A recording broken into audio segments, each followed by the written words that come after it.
পৃথিবীতে প্রায় প্রত্যেকটি দেশের রাষ্ট্রপ্রধানদের থাকার জন্য একটি আলাদা ভবন তৈরি করা হয়। যেমন বাংলাদেশে বঙ্গভবন, ভারতে রয়েছে রাষ্ট্রপতি ভবন। যে এরকমভাবে প্রত্যেকটি দেশে রয়েছে, ঠিক তেমনভাবে আমেরিকার রাষ্ট্রপতি ভবনের নাম হচ্ছে হোয়াইট হাউস। আপনাদের উদ্দেশ্যে বলে দিই, প্রথমে এই ভবনে হোয়াইট হাউস ছিল না। যখন এই ভবন নির্মাণ হয়েছিল তখন এর নাম ছিল প্রেসিডেন্ট প্যালেস বা প্রেসিডেন্ট ম্যানশন। আসলে এইরকম কি কারণ ছিল যার কারণে এই ভবনের নাম শেষমেশ হোয়াইট হাউস রাখা হয়েছে? আসলে এর পেছনে 118 বছরের পুরাতন ইতিহাস রয়েছে। তো আজকের এই ভিডিওতে আমরা হোয়াইট হাউস সম্পর্কে এমন কিছু ফ্যাক্ট জানবো যেগুলো এর আগে আপনারা কখনোই শোনেননি। আর এমন কিছু কারণ রয়েছে যার কারণে পৃথিবীর সব থেকে সুরক্ষিত বাসস্থান বলা হয় হোয়াইট হাউসকে। তো চলুন ভিডিওটি শুরু করি। হোয়াইট হাউস শুধুমাত্র আমেরিকার রাষ্ট্রপতির বাসস্থানই নয়, বরঞ্চ আমেরিকার হিস্টোরিক্যাল হেরিটেজের অন্যতম বড় নিদর্শন। হোয়াইট হাউসে এরকম সব সুবিধা রয়েছে যেগুলো দরকার পৃথিবীর সব থেকে শক্তিশালী রাষ্ট্রপতিদের জন্য। আপনি জানলে অবাক হবেন, হোয়াইট হাউসের ভেতরে একটি বাংকার রয়েছে যেটি ব্যবহার করা হয় ইমার্জেন্সি সিচুয়েশনে আমেরিকান রাষ্ট্রপতি এবং তার পরিবারকে সুরক্ষার জন্য। আমেরিকার খোঁজ করেছিলেন ক্রিস্টোফার কলম্বাস এবং সেটি হয়েছিল 12 অক্টোবর 1492 সালে। বলা হয়ে থাকে কলম্বাসের অনেক আগে ওয়েকিং নামের একটি জাতি আমেরিকাতে তাদের বসতি স্থাপন করেছিল। তারপর 1300 সালে এই সমস্ত বসতিদেরকে উঠিয়ে দেওয়া হয়েছিল। আমেরিকাতে কলম্বাস আসার পরে অনেক ইউরোপিয়ান দেশ সেখানে আসা যাওয়া করতে থাকে, বিশেষ করে ইংরেজরা, যারা পরবর্তীতে আমেরিকার লোকজনদেরকে তাদের গোলাম করেছিল। এরপর আমেরিকার মানুষ যুদ্ধ করেছিল এবং স্বাধীনতা অর্জনও করেছিল। আর তারা স্বাধীনতা অর্জন করার পর সেখানে চলে আসে প্রেসিডেন্সিয়াল রুল। আর আমেরিকার প্রেসিডেন্ট, যাকে বর্তমানে পৃথিবীর সব থেকে সুরক্ষিত ব্যক্তি বলা হয়, সেই রাষ্ট্রপতির থাকার জন্য হোয়াইট হাউসের নির্মাণ কাজ শুরু হয়। একটি মজার ব্যাপার হচ্ছে, আমেরিকার এই হোয়াইট হাউসে একজন ব্ল্যাক রাষ্ট্রপতিও ছিলেন। তিনি হচ্ছেন বারাক ওবামা। গত 200 বছর ধরে হোয়াইট হাউসে পৃথিবীর সব থেকে সুরক্ষিত বাসস্থান বলা হয়ে আসছে। আর এই পর্যন্ত হোয়াইট হাউসে অনেকবার আক্রমণও হয়েছে।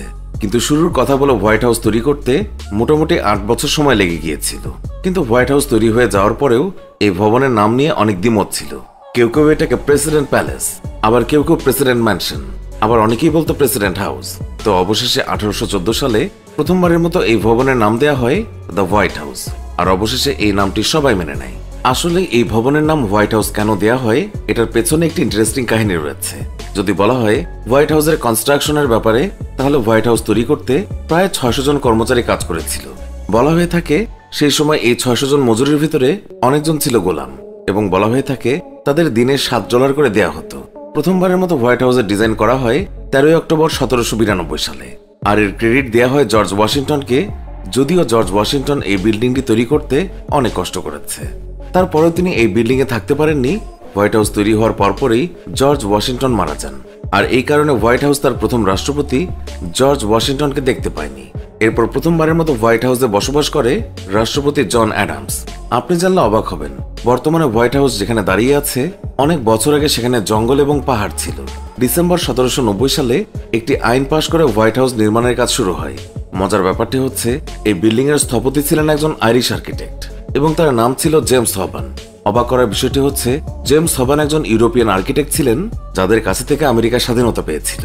পরবর্তীতে হোয়াইট হাউসের একটি অসাধারণ ডিজাইনের জন্য হবানকে গোল্ড মেডেলও দেওয়া হয়েছিল। আর এই হোয়াইট হাউস তৈরি করা হয়েছিল 118 একর জমির উপরে, উচ্চতায় যেটি ছিল প্রায় 168 ফিট এবং এটি চওড়ায় ছিল 137 ফিট। এটি সাউথের দিকে ছিল 70 ফিট এবং নর্থের দিকে 60 ফিট। আর শুধুমাত্র হোয়াইট হাউসকে রং করার জন্য 500 গ্যালন পেইন্টিং এর ব্যবহার করা হয়। 1994 সালে এই হোয়াইট হাউসকে রং করতে মোট খরচ হয়েছিল $2,83,000 বা প্রায় 2 কোটি টাকার কাছাকাছি।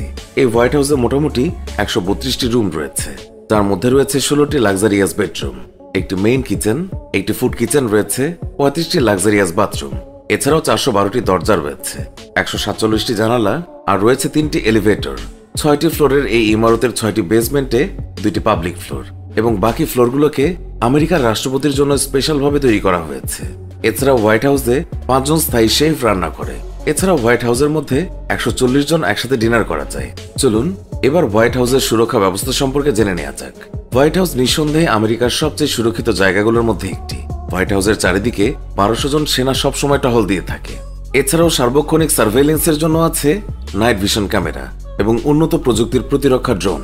পারমাণবিক হামলার মতো ভয়াবহ পরিস্থিতিতে মার্কিন প্রেসিডেন্টকে বাঁচাতে হোয়াইট হাউসের কমপক্ষে 1000 ফুট মাটির নিচে 2টি বাংকার আছে।